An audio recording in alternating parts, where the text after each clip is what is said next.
What's happening, YouTube?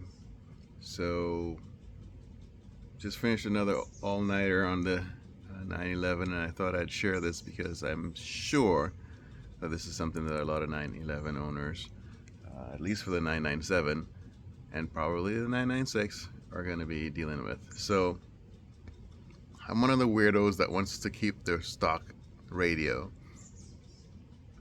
Why? Well, honestly, my interior is upgraded and it matches the custom interior, and I don't really want to lose that. So I decided I was just gonna go the low-tech way and get a FM transmitter that plugs into the cigarette lighter, and it'll just work just fine. Problem being, all the power outlets in the 911 are on all the time, and that's great if you want to use a trickle charger that has a cigarette lighter adapter. You can just plug it in there and use it to charge your car.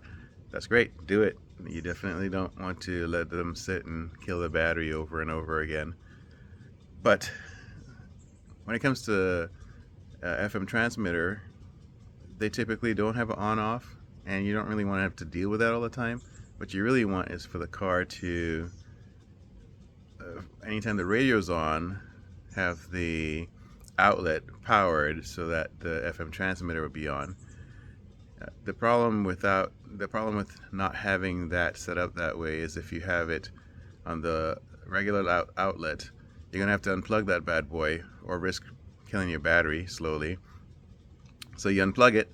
Next time you get in the car, you start the car and your radio's blaring and it's just static because you're gonna have it set to a station that doesn't have anything, so you have the best transmission.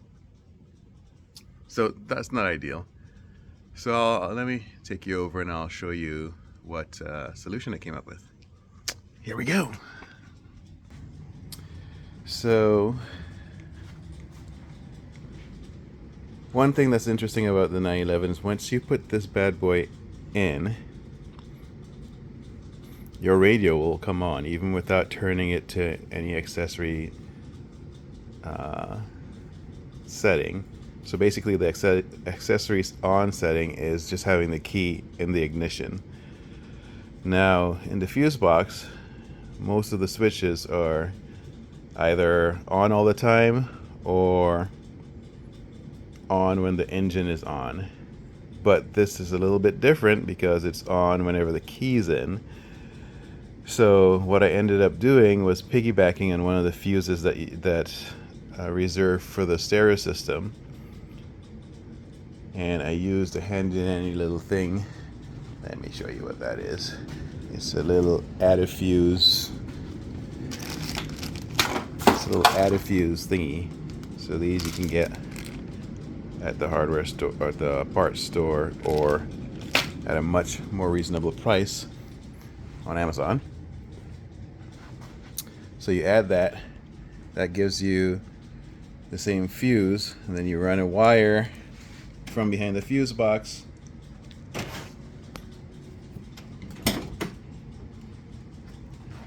into, excuse my camera shot here, behind the carpet.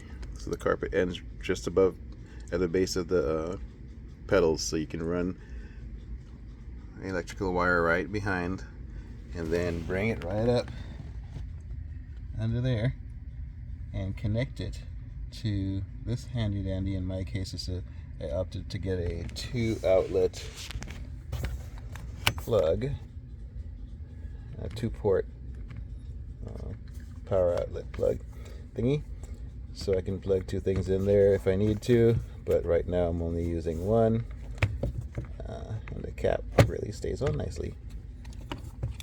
Okay, so we have that.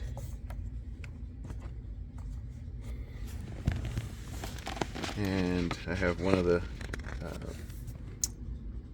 USB outlets going behind to the passenger side, so my passengers have a cord to charge their phone with. The other cord goes up from the outlet to this powered mount. I actually like this mount a lot. It mounts in the CD slot instead of on the vents, because I actually use my vents and they're kind of flimsy. I don't really like the idea of putting a lot of weight on them. So that's a solution that's worked for me. And now, when I turn the car on, this is what happens. Or rather, I just put the key in. So that's giving me 11.9 volts. That's because I had the car on pretty much all night working on it, so it's low. It's warning me about that. But the radio is tuned to 95.5 and you hear no static because this thing is already on and transmitting. It's transmitting nothing because my phone's not playing any music. As simple as that seems, it took a while to figure it out and make sure it worked perfectly well.